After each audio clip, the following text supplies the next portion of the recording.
En el nombre del Padre, y del Hijo, y del Espíritu Santo. Amén. Dios te salve María, llena eres de gracia, el Señor es contigo. Bendita tú eres entre todas las mujeres, y bendito es el fruto de tu vientre Jesús. Santa María, Madre de Dios, ruega por nosotros pecadores, ahora y en la hora de nuestra muerte. Amén. Santísima Madre, tú que llevaste en tus entrañas al Dios hecho hombre, tú que le enseñaste y te dejaste enseñar por Él, tú que eres su primera y más perfecta discípula, pide de Dios para nosotros corazón y oídos de discípulos. Dios te salve María, llena eres de gracia, el Señor es contigo. Bendita tú eres entre todas las mujeres, y bendito es el fruto de tu vientre Jesús. Santa María, Madre de Dios, ruega por nosotros pecadores, ahora y en la hora de nuestra muerte. Amén. Señora, hermosa pero colmada de dolor a los pies de la cruz, enséñanos a leer nuestra vida desde la óptica de Dios. Danos la mirada que presiente la Pascua, incluso en la hora difícil del Calvario. Dios te salve María, llena eres de gracia, el Señor es contigo. Bendita tú eres entre todas las mujeres, y bendito es el fruto de tu vientre Jesús. Santa María, Madre de Dios, ruega por nosotros pecadores, ahora y en la hora de nuestra muerte. Amén. En el nombre del Padre, y del Hijo, y del Espíritu Santo. Amén. Por favor, siéntense. Amados hermanos, ¿qué es lo que hace absolutamente única a la Eucaristía, al sacramento eucarístico? La respuesta la conocemos. La Eucaristía es única, el misterio eucarístico es único, porque nos ofrece todo el misterio, la presencia, el amor, la acción de Dios. Por eso, no hay sobre esta tierra un modo de presencia de Dios que sea más perfecto, que sea más completo. Eso explica el entusiasmo, la alegría desbordante del pueblo de Dios frente a Jesús en la Eucaristía. Ese entusiasmo, ese amor, es la respuesta nuestra al amor que Él nos ha dado. Sin embargo, parece que algunas personas todavía no han descubierto ese amor. Y en todo caso, no hay nadie, por más que haya crecido en Dios, que no necesite otra luz aún mayor, porque el abismo del amor divino no tiene fondo. Decía Santa Catalina de Siena, el amor de Dios es como un océano, pero no alcanzamos a ver ni su fondo ni su límite. Por eso todos podemos aprovechar estos momentos de gracia, como es un congreso eucarístico, para profundizar en el amor de Dios y también para aprender a compartirlo con nuestros hermanos. Ese es nuestro propósito en esta ocasión. ¿Y cómo puede hacer uno para descubrir esas raíces profundas del amor de Dios en la Eucaristía? Nos guiamos por nuestra fe en el credo, el que llamamos el credo largo, es decir, el credo niceno-constantinopolitano, que suele decirse en las misas de los domingos. Decimos que Cristo ha venido a la tierra por nosotros y por nuestra salvación. La palabra salvación es esencial, por nosotros y por nuestra salvación. Porque esto quiere decir que el que quiera descubrir a Jesucristo ha de descubrirlo como Salvador. Esta es la manera como Él ha querido revelarse a nosotros. Esa es la razón de su presencia en esta tierra. De hecho, el nombre mismo de Jesús lo que significa es eso. Yeshua quiere decir Yahvé, es decir, Dios salva. Para profundizar en el misterio de Cristo, es necesario profundizar en el misterio de nuestra salvación, porque la razón por la que Él está en esta tierra es precisamente como Salvador nuestro. Por eso decía el grande y querido San Juan Pablo II, que necesitamos redescubrir la realidad triste del pecado para descubrir de nuevo la realidad gozosa de la gracia y la salvación. Podemos decir que estos dos misterios, hermanos, están relacionados el uno con el otro. Me explico. A medida que descubrimos la enfermedad que se llama pecado, descubrimos la sabiduría, el poder y la bondad del médico que ha venido a curar esa enfermedad, es decir, nuestro Salvador. Nunca aprecia uno tanto al médico como cuando está enfermo. Cristo llega como respuesta a nuestra necesidad, y por eso el que no conoce su necesidad tampoco aprecia demasiado al médico. Es necesario sentir hambre para apreciar la comida. Es necesario haber conocido la sed para agradecer ese vaso de agua fresca.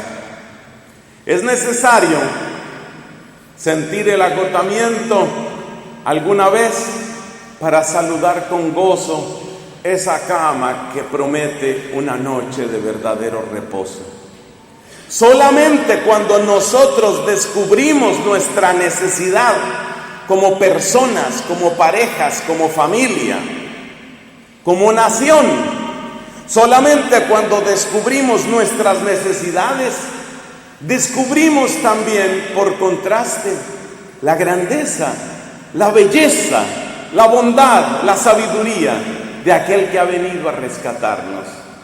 Y a medida que vamos conociendo al que de esa manera nos ama, también sentimos vivo agradecimiento.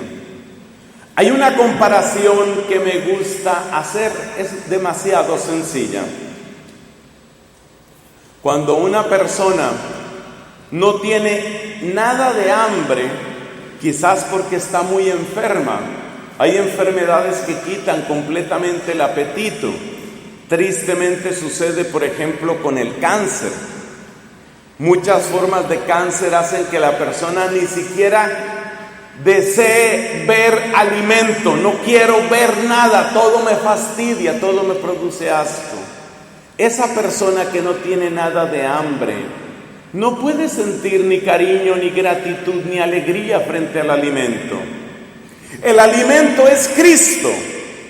Y si nosotros tenemos el corazón sano, si nosotros tenemos el alma sana, sentimos apetito de Cristo, anhelo de Cristo, amor hacia Cristo.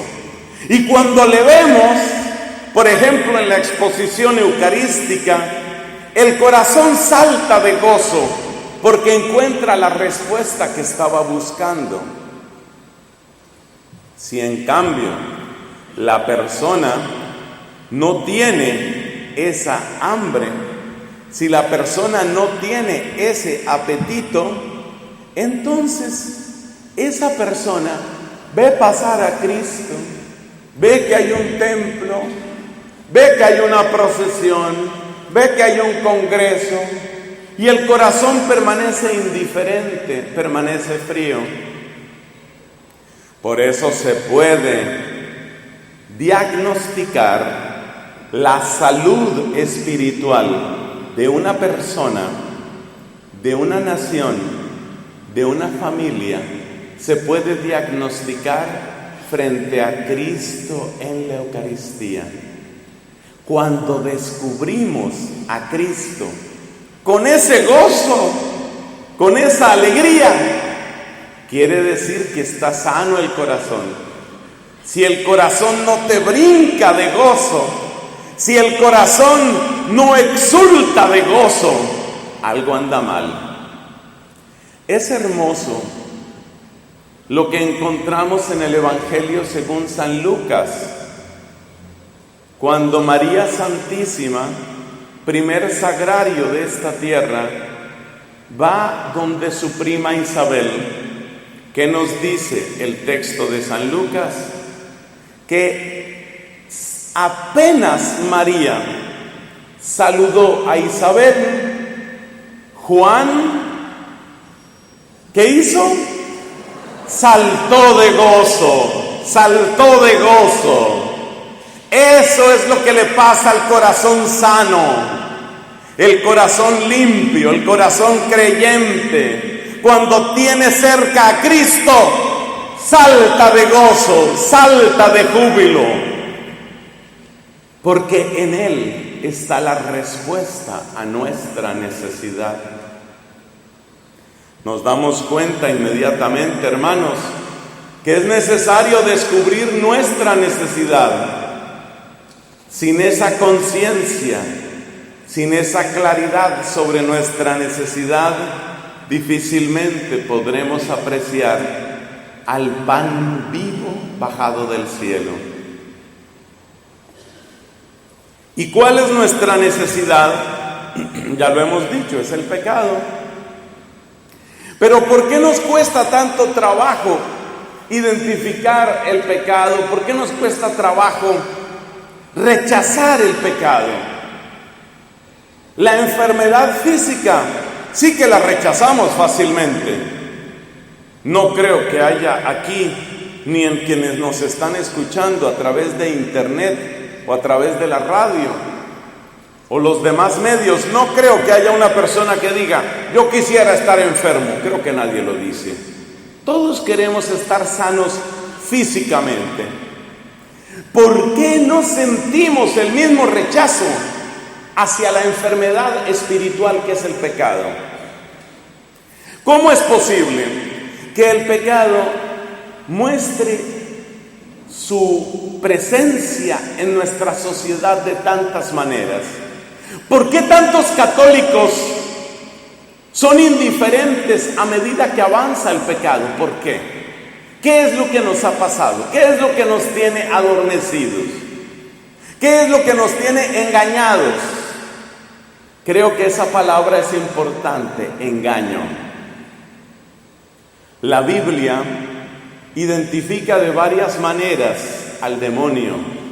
Y uno de los modos de identificación del demonio es el que es mentiroso desde el principio.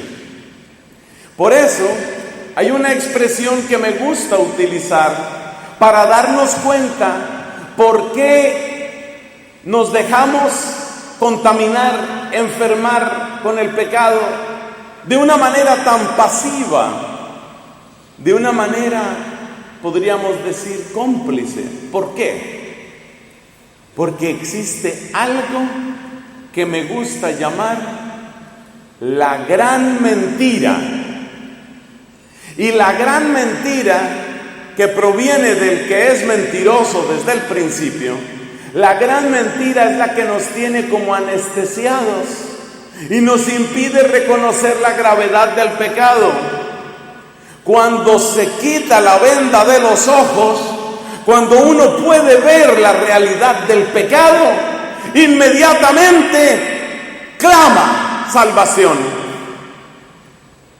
Pero hay que verla, y para verla hay que derrotar a la gran mentira.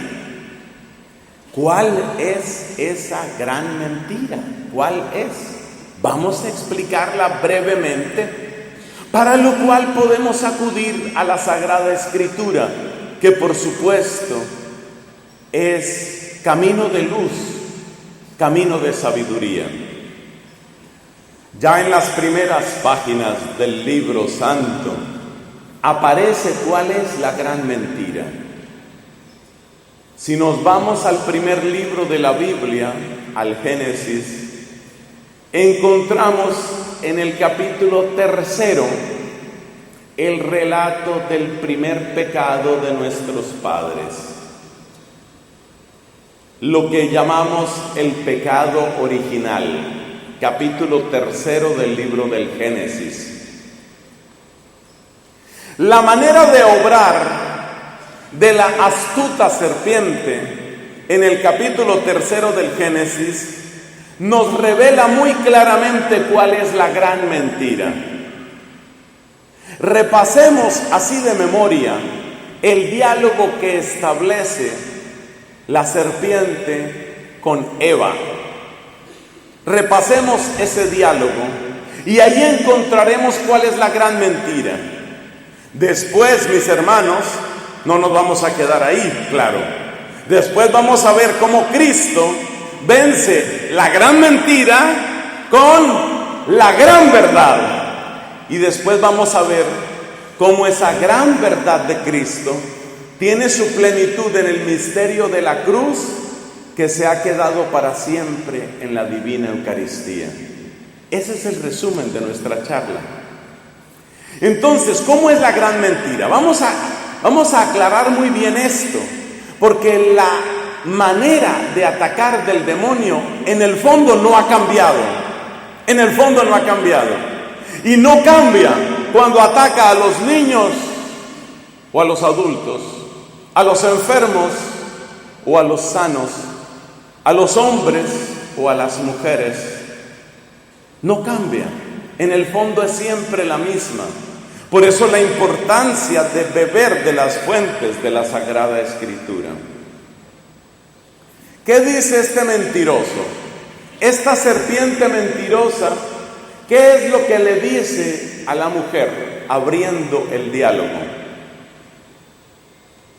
¿Es verdad que Dios les ha prohibido comer de todos los árboles del jardín? La puerca serpiente no puede decir una frase sin decir varias mentiras. Dice, les prohibió comer de todos. ¡Mentira! Mentira, eso no fue lo que dijo Dios. Pero por eso la Biblia dice, el demonio es mentiroso desde el principio. La mujer comete un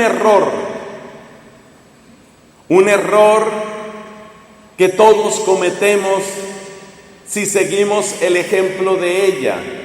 Sobre esto nos advierte el Papa Francisco. El Papa Francisco decía en una catequesis hace unas cuantas semanas: jamás te pongas a discutir con la tentación. Jamás. Lamentablemente, aquella mujer se pone a conversar con el enemigo.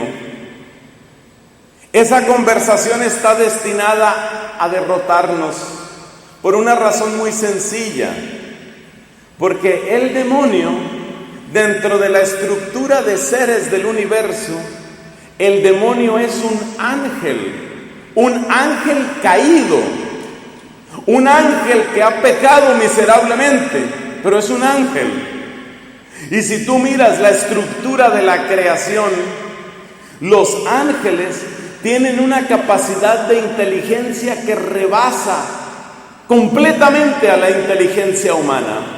Ponerse a discutir con el demonio es entrar en derrota, porque su astucia supera todo lo que uno pueda imaginar o se le pueda ocurrir. Pero ahí todavía no ha soltado la gran mentira. Ya dijo una mentira, pero esa todavía no es la gran mentira. Sigamos el texto. Eva le responde a la serpiente: no es cierto. Nosotros podemos comer de todos los árboles. Lo que no debemos hacer es comer de un árbol, que es el árbol de la ciencia del bien y del mal. Eso es lo que nos ha prohibido Dios. Y entonces el enemigo malo suelta esta frase: no es cierto que ustedes vayan a morir. Segunda mentira: no es cierto que ustedes vayan a morir si comen de ese árbol. Lo que pasa es que Dios es envidioso y Dios sabe que si ustedes comen de ese árbol, ustedes serán como dioses, conocedores del bien y del mal. Esa frase es la que más nos interesa. Está en el capítulo 3 del libro del Génesis, una historia que tú vas a leer con más atención después de este congreso. Esa frase sobre todo es la que nos interesa. Fíjate cómo en esa manera de hablar, la astuta serpiente ha dicho dos cosas. Primero, que Dios es envidioso, y segundo, que tú puedes ser como Él. Lo más importante de esa frase del demonio es la oposición entre dos palabras. La palabra obediencia a Dios, y la palabra felicidad o plenitud o realización personal, es decir, mi propio bien. Lo que establece o lo que pretende establecer el demonio a través de esa frase, y tristemente la estrategia le funcionó en el caso de Eva, lo que pretende establecer el demonio es una oposición entre dos palabras: obediencia y felicidad. Es decir, lo que hace el demonio es poner a la mujer a escoger entre esas dos posibilidades. ¿Quieres ser obediente y te pierdes tu propio crecimiento, plenitud, realización, gozo y felicidad? ¿O quieres ser feliz, pleno, total, realizado? Pero para eso tienes que salirte de la obediencia. Es decir, la gran mentira es que hay una oposición entre ser obediente y ser feliz. Esa es la gran mentira, que no se puede ser obediente y feliz, sino que tienes que escoger: o eres obediente o eres feliz. Yo no sé si esto se está entendiendo, porque me han puesto unas luces que, claro, ayudan mucho para la filmación, pero a veces quedo así como un poco ciego. Entonces yo no sé si se está entendiendo. Esa es la gran mentira, que si este tema queda claro, de ahí entendemos luego la gran verdad. Y si luego entendemos la gran verdad, entendemos cómo esa gran verdad se vuelve plena en el misterio de la cruz, y cómo se ha quedado para siempre en el misterio de la Eucaristía. La gran mentira es que tengo que escoger entre ser ¿qué? O ser. Esa es.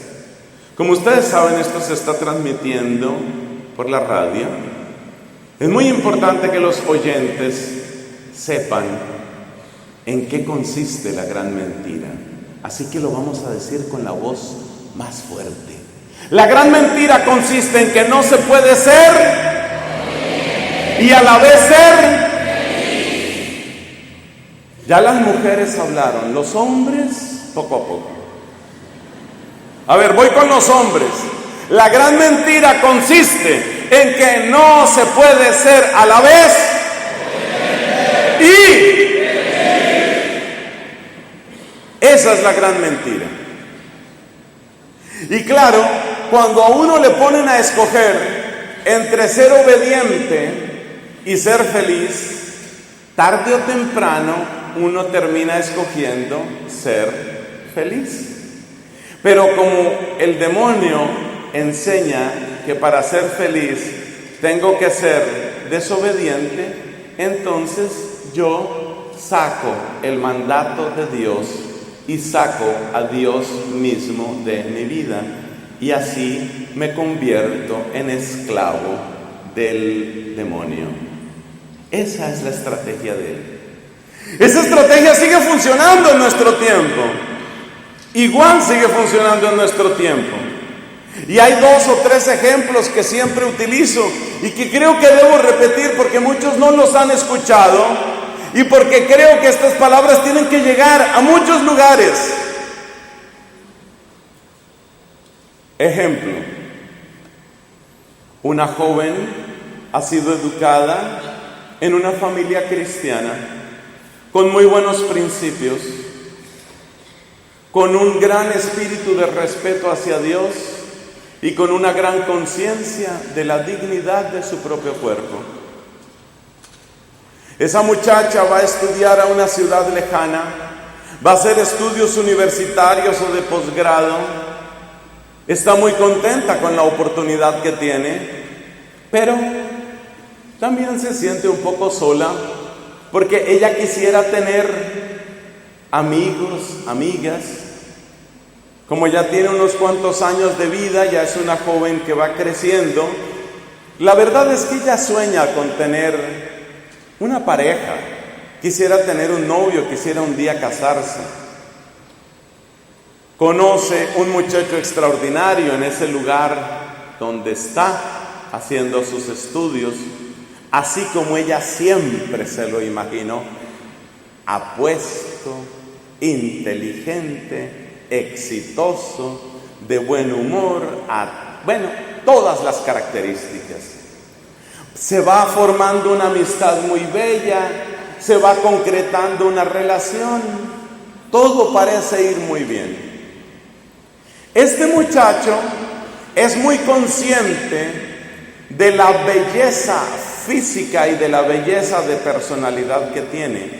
Realmente es uno de esos hombres que irradia seguridad en sí mismo. Eso le resulta particularmente atrayente a muchas mujeres. La invita, está al restaurante, quizás un día a la discoteca, y en medio de la discoteca ya empieza el baile y empiezan esas manos inquietas. De repente el hombre ya no tiene 2 manos, sino que parece un pulpo. Ella se siente un poco incómoda porque esa no es la manera como le gusta que la traten. De repente siente que debe ponerle un límite a ese hombre, a pesar de que ya son prácticamente novios. Entonces este hombre se atreve más y le dice: ¿por qué no me quedo yo en tu apartamento o te quedas tú en el mío? Ella se da cuenta que es lo que le está proponiendo y le dice: yo no soy esa clase de mujer. Este hombre que tiene un ego más alto que ese techo, este hombre que tiene ese ego gigante, siente que esta muchacha tonta no va a caer en sus redes. Es decir, siente: voy a fracasar. Y a él no le gusta fracasar con las mujeres porque él ya tiene una colección de nombres de mujeres con las que ha dormido, con las que se ha acostado, y él no quiere tener un fracaso.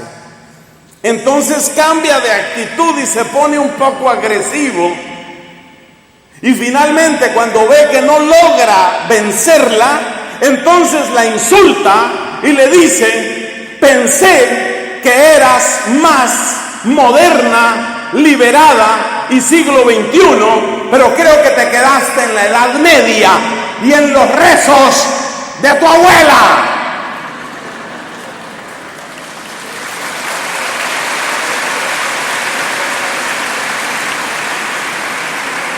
Yo espero que ustedes estén aplaudiendo a la abuela. Espero que estén aplaudiendo a la abuelita. Entonces, ¿qué pasa? Que esta muchacha en ese momento siente la tensión entre ser o ser, porque ser feliz es entregarse con todo su ser a ese precioso pimpollo que la vida le ha presentado. Eso sería ser feliz. Pero ella trata de ser obediente a Dios, obediente a la formación que ha recibido. Ella experimenta una tensión interior. No es fácil. Esa tensión interior es la que el demonio aprovecha, porque esa noche ella se va solita para su cama, que está más fría que nunca esa cama. Se queda pensando: si yo hubiera ido, si yo hubiera estado, si él viniera aquí, si yo fuera para allá. Está haciendo lo mismo de Eva. Está conversando con la tentación. Lo que quiero decir con este ejemplo sencillo que es que las estrategias del enemigo siguen siendo las mismas. La persona que duda si vale la pena ser honrado o no. Todo lo bueno supone algún tipo de esfuerzo. Por eso decimos en español, tal cosa vale la pena, decimos. ¿La pena qué quiere decir? Pues que hay un esfuerzo que cuesta. Ahora que veo aquí mis hermanos diáconos y sacerdotes de Asunción, ustedes sí quieren a sus sacerdotes, claro. ¿Quién le da un aplauso a los sacerdotes? Claro que los queremos.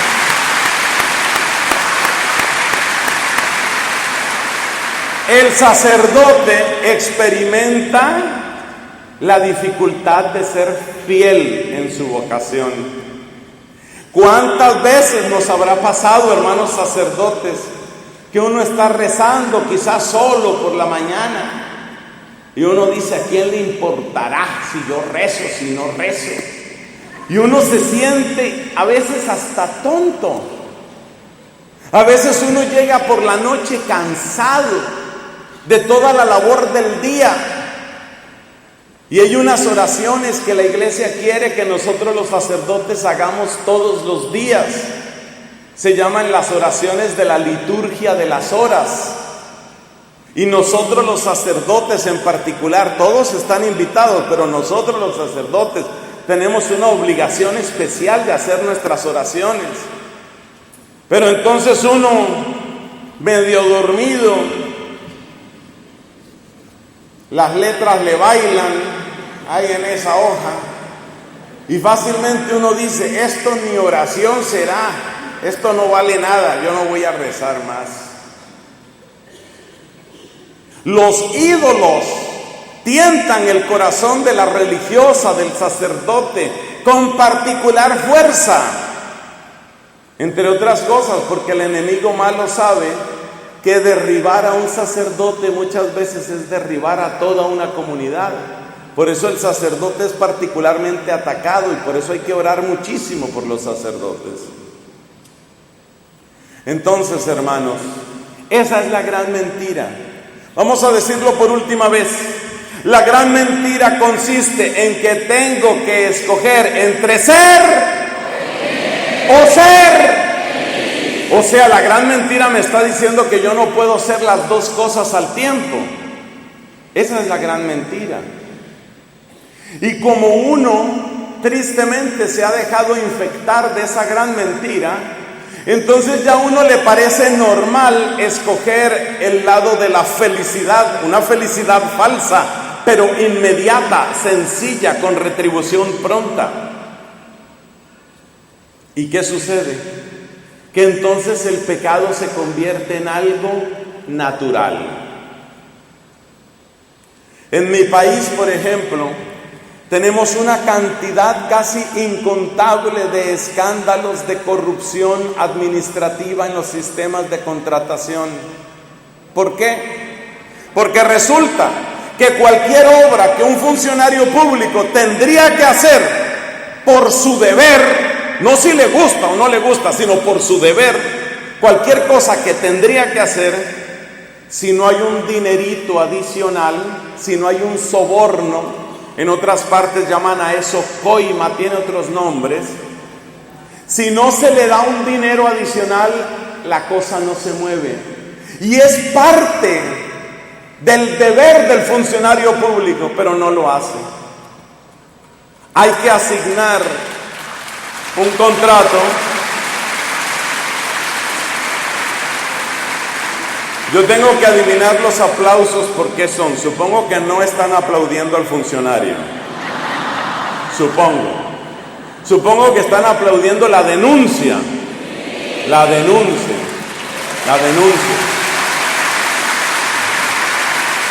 Entonces, ¿qué sucede? Que el pecado se va volviendo normal. ¿Por qué? Porque como todos vamos escogiendo entre ser obediente y ser feliz, vamos escogiendo ser feliz, entonces ¿qué pasa? Pasa que nos acostumbramos todos a que las cosas son así. Las cosas son así. Los matrimonios no duran, ya se sabe que no duran. La gente aborta, ya se sabe que aborta. ¿Qué hay que hacer entonces? Aprobar el aborto para que mueran menos mujeres. Es decir, ya hemos desistido de defender a los bebés, ahora estamos luchando para que no mueran las mujeres. Esa es la lógica de los que promueven la legalización del aborto.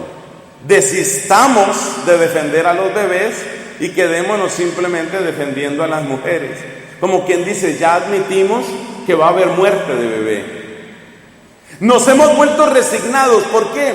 Porque todos, de alguna manera, estamos untados de la gran mentira. Y como estamos untados de la gran mentira, el pecado se vuelve normal en la familia, se vuelve normal en la sociedad, se vuelve normal en las comunidades religiosas, se vuelve normal en los seminarios. El pecado adquiere carta de ciudadanía porque estamos untados todos. Pero la carta a los hebreos nos dice algo hermosísimo sobre la persona de Jesucristo. Nos dice la carta a los hebreos: tal era el sumo sacerdote que nos convenía, santo, inmaculado, sin relación con el pecado. Viene Cristo a esta tierra, y Cristo en esta tierra vive como un cordero sin mancha. Es el que no tiene pecado. Entonces pasemos a esa parte. Cristo como revelador de la gran verdad. Ya hemos explicado lo que es la gran mentira. Ahora vamos a hablar de la gran verdad. ¿En qué consiste la revelación que trae Cristo? Recordemos que el demonio, en su artera astucia, nos ha puesto a escoger falsamente entre ser obediente o ser feliz. ¿Qué es la gran verdad? La gran verdad que trae Cristo es que la verdadera obediencia es la que trae la verdadera felicidad. ¿Y cómo lo muestra Cristo? Cristo no se dedicó a dar una serie de charlas, un ciclo de conferencias. Lo primero que hace Cristo es mostrar en su propio comportamiento, es mostrar en el poder de sus milagros, es mostrar en la pureza de su mirada, es mostrar en la luz de su sonrisa a un Dios lleno de compasión, lleno de misericordia. Eso es lo que ha hecho Cristo. Porque fíjate que lo primero que hizo el demonio en el diálogo con Eva, pero Adán no estaba muy lejos. Lo que pasa es que Adán estaba callado, pero él no estaba muy lejos. Ese es otro tema que se puede comentar en otra oportunidad. O sea que aquí no se trata de culpabilizar a la mujer y la mujer, no. Adán estaba ahí, pero no sirvió para nada. Para nada sirvió. Esa tristeza de Adán, mejor dicho, no me hagan hablar de Adán. Entonces, el engaño del demonio es: Dios no te quiere, Dios es envidioso, Dios solamente busca lo suyo. Busca tú entonces la manera de ser tú como Él. Esa es la lógica del demonio. ¿Cómo derrota a Jesucristo la lógica del demonio? La carta de presentación, la guardia en el ejército de Cristo, es la que nos ha repetido hasta la saciedad el Papa Francisco: la misericordia. Porque si el demonio me dice que Dios es indiferente, es envidioso, está metido solamente en su cielo, esa mentira queda derrotada cuando en el capítulo 2 del Evangelio según San Marcos me encuentro la escena del leproso y de Cristo. Qué impresionante. Un leproso desde lejos le grita a Jesús: Señor, Señor, si quieres, puedes limpiarme. Ese es el grito de ese hombre. Enfermo de lepra, está condenado a una especie de muerte en vida. Tiene que vivir separado de la sociedad. Ha perdido su familia, ha perdido su trabajo, ha perdido sus amigos, ha perdido su dignidad. Es un muerto en vida. Y ese muerto en vida le grita a Jesús, y Jesús, movido de compasión, no solamente cura al leproso, sino que va más allá, mis hermanos. No le bastó curarlo, consideró necesario acercarse y tocarlo.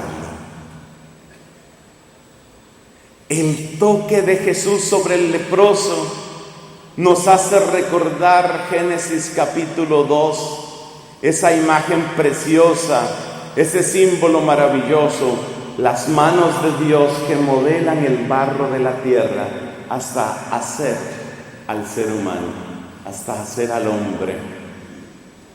Así como las manos de Dios del barro de la tierra hicieron al hombre, según esa imagen hermosa del Génesis, así las manos de Jesús, tomando la miseria del leproso, hacen a un hombre nuevo. Las manos de Jesús, manos de Dios, manos capaces de renovar la dignidad, de devolverle la vida a este miserable que de esa manera recupera su estatura, recupera su familia, recupera su vida. ¿Por qué lo hace Cristo? Por puro amor. Y ese amor gratuito, potente, irreversible de Jesucristo desarma la gran mentira. Ese Cristo rodeado de las muchedumbres hambrientas de sabiduría, sedientas de amor de Dios, necesitadas en lo profundo de su ser, necesitadas de curación, necesitadas de salud, necesitadas de liberación. Hordas de posesos, de enfermos, de pobres y de pecadores rodean al Hijo de Dios. Y para todos tiene Él una mirada, una palabra, un abrazo, una caricia, una bendición. Es decir, Cristo desarma la gran mentira, no simplemente con palabras, que también las tiene y muy luminosas, tanto que la gente dice: nunca nadie había hablado como Él.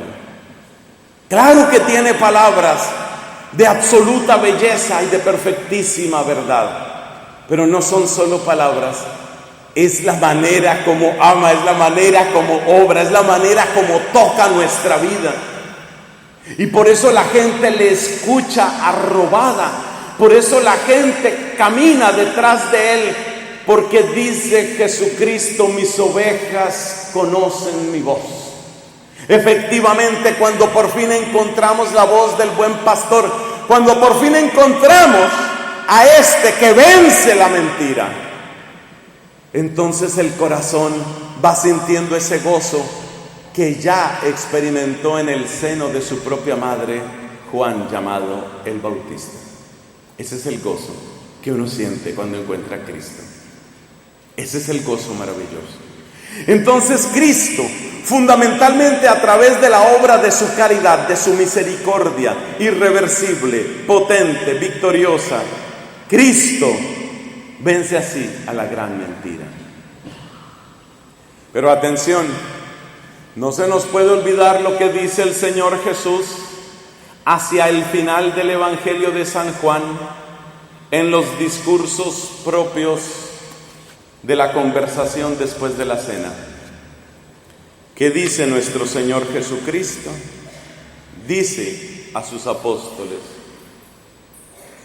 si ustedes me aman, cumplirán, guardarán mis mandamientos. ¿Qué está haciendo Jesús con esa frase? Que es absolutamente central en esto.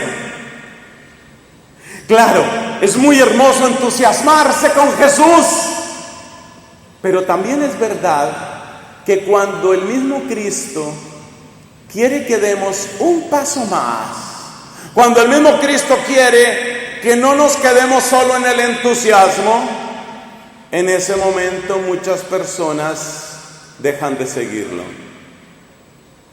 Yo creo que aquí hay que hacer un pequeño paréntesis para explicar esa parte. ¿Por qué muchos dejan de seguir a Jesús? Efectivamente, en el Evangelio de San Juan, en el capítulo 6, encontramos una escena donde se nos dice: y desde entonces muchos dejaron de estar con Él. O sea que, así como Cristo ganaba muchos seguidores, también perdía muchos.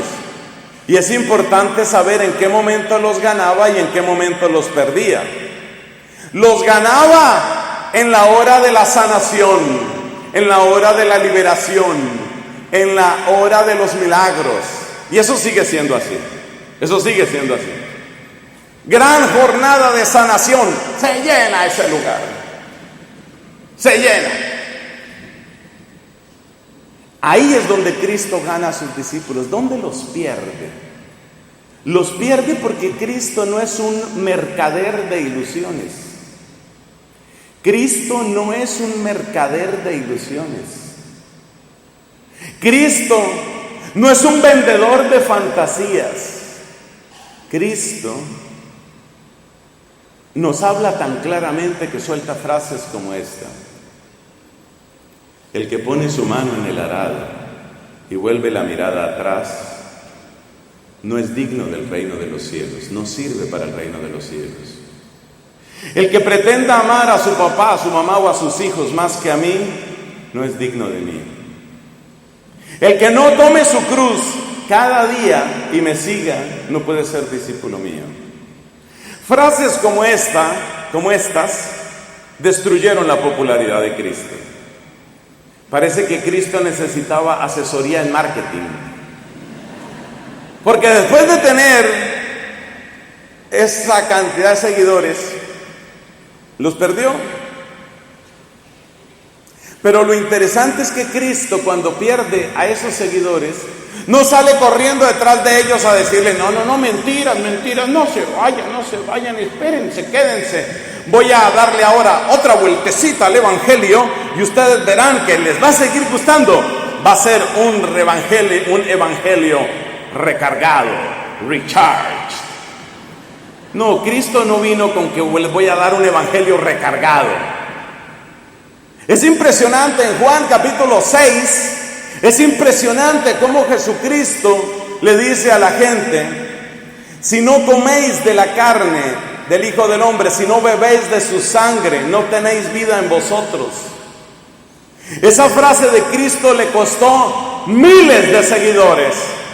Si Cristo hubiera tenido Twitter en esa época, tú hubieras podido ver que el número de seguidores se iba en picada, hasta llegar al ridículo número de 12.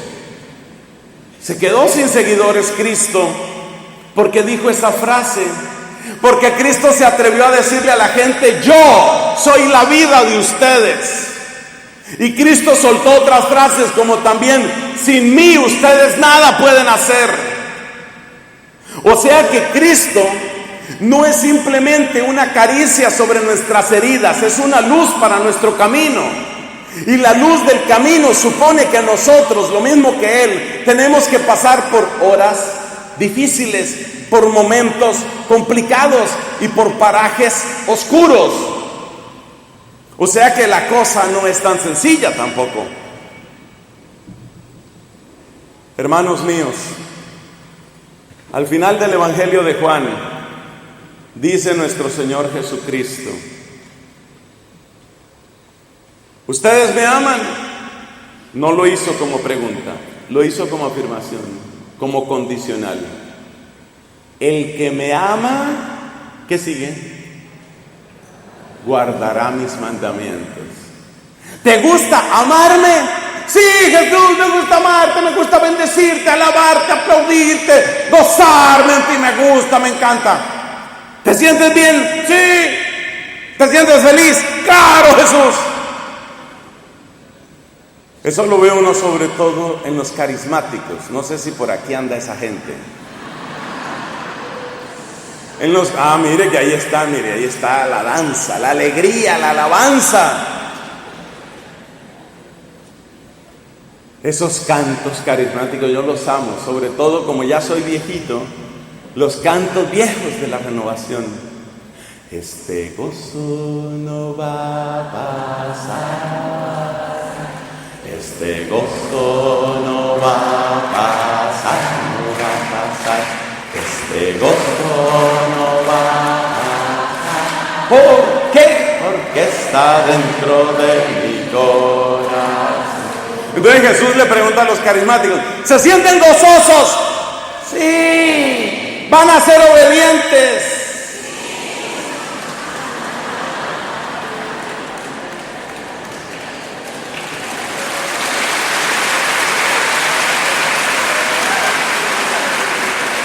¿Qué es lo que está haciendo Jesucristo? Está venciendo ¿qué? La gran mentira. Gracias a Dios, ahí el muchacho está atento, muy bien. Realmente fue el único que respondió correctamente. Claro, lo que está haciendo Cristo es venciendo la gran mentira. Qué bueno que sientas amor y felicidad, pero que ese amor y esa felicidad estén unidas a la obediencia. El que me ama guarda mis mandatos. Eso quiere decir que el lazo de amor que tiene que unirme con Cristo tiene que ser un lazo muy fuerte, pero muy fuerte, pero mucho, muy fuerte. Tiene que haber una relación de confianza perfecta. Es aquí donde sirve una comparación con el médico. Ustedes saben que los médicos son expertos en amargarle la vida a uno. Un buen médico analiza muy bien qué es lo que a ti te gusta para prohibírtelo. ¿A usted le gustan esos asados con bastante grasita? me gusta el asadito así, una porción generosa, carne roja reteñida, bien asada, con grasita, ¿le gusta, cierto? Sí, doctor. Pues eso se le acaba. Ese es un médico. El médico típico es así. Médico típico es así. Le hago otra pregunta. ¿A usted le gusta salir a trotar, por ejemplo, una hora? Salir a trotar una hora, recorrer 8, 10 kilómetros a máximo ritmo, llegar sudado como un caballo a su casa. ¿Le gusta eso? No mucho, doctor.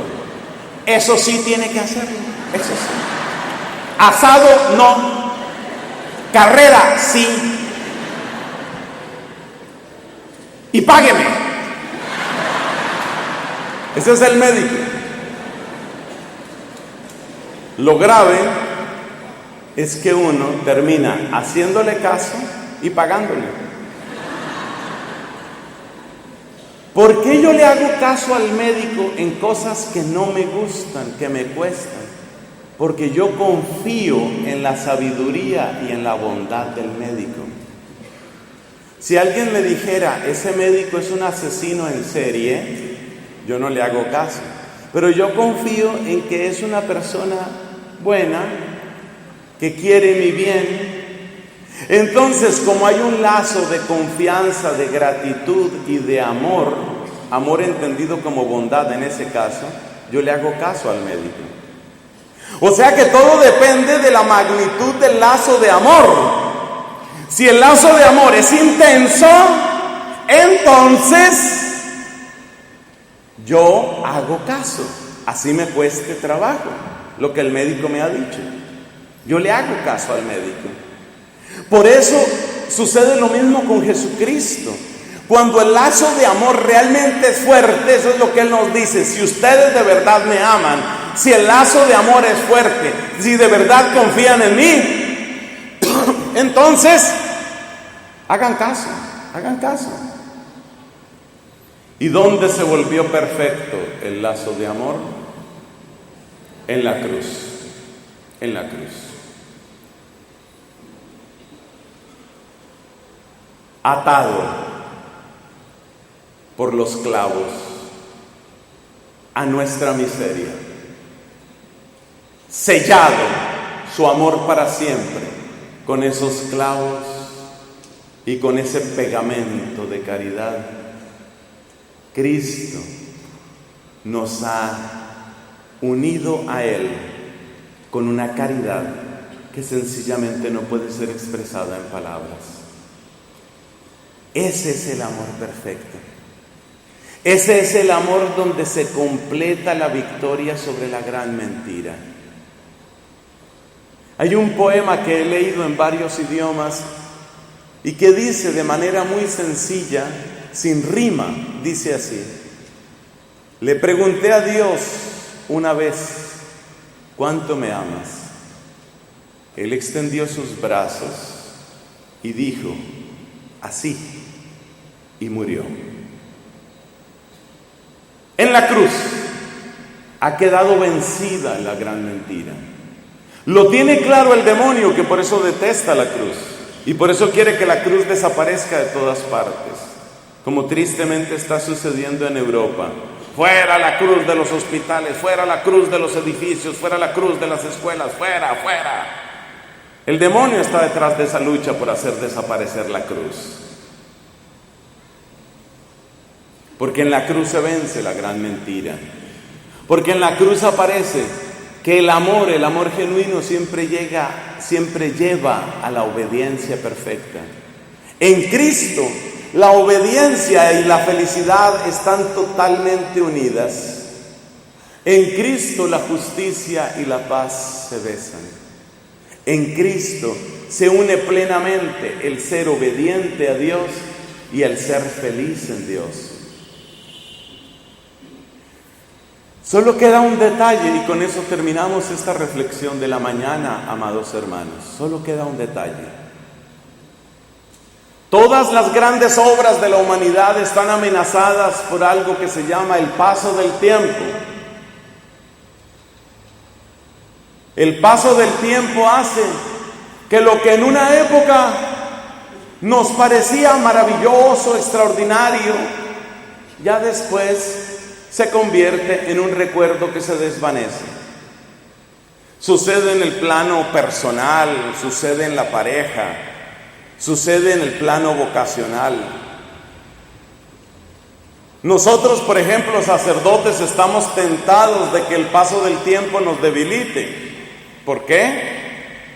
Porque el sacerdote, el día que recibe su ordenación sacerdotal, el día que preside, tal vez con un poco de temor y temblor, preside la primera Eucaristía, quisiera poner su propio corazón sobre esa patena, pero el paso del tiempo a veces apaga ese fervor.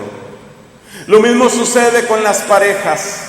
Ese muchacho que está preciosamente enamorado de esa chica, el día que puede tomarla serenamente de la mano y sentir la calidez de esa mano en su mano, ese día no lo olvida durante los 3 primeros meses. Ya después es la mujer la que le tiene que estar recordando. Por eso le decía una esposa al esposo, vivían en el campo, y le dice: mi amor, el próximo domingo estamos cumpliendo 15 años de casados. ¿Por qué no matamos una gallina? Le dice el esposo: la gallina no tuvo nada que ver.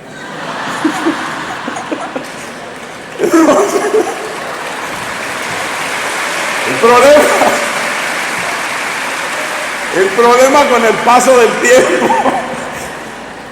es ese, que por nuestra condición sometida al tiempo, los seres humanos vamos decayendo.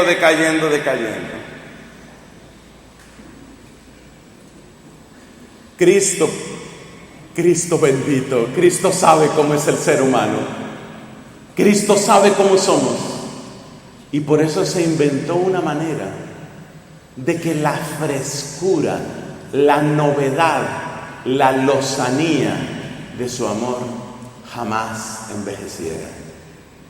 El amor de la cruz jamás envejece porque se renueva cada día en la Eucaristía. La Eucaristía es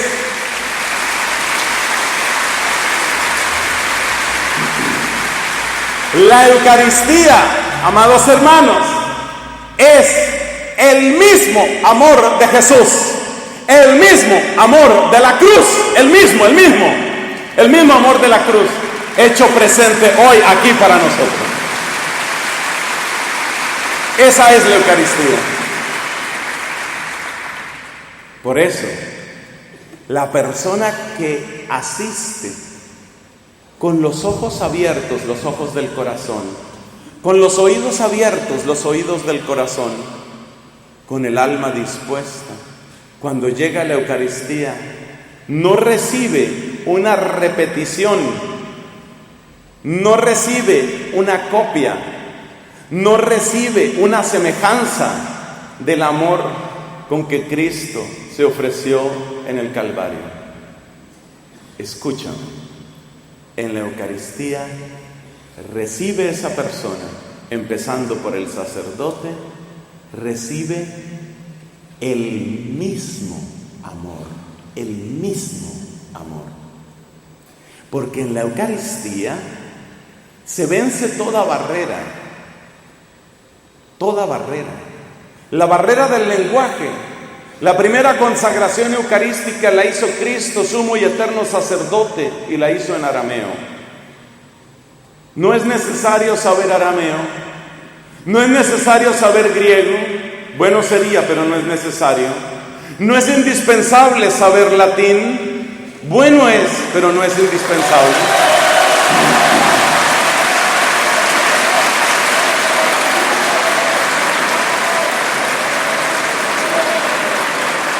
Ya sé cuál es el negocio del futuro. El negocio del futuro es poner una escuela de latín en Asunción.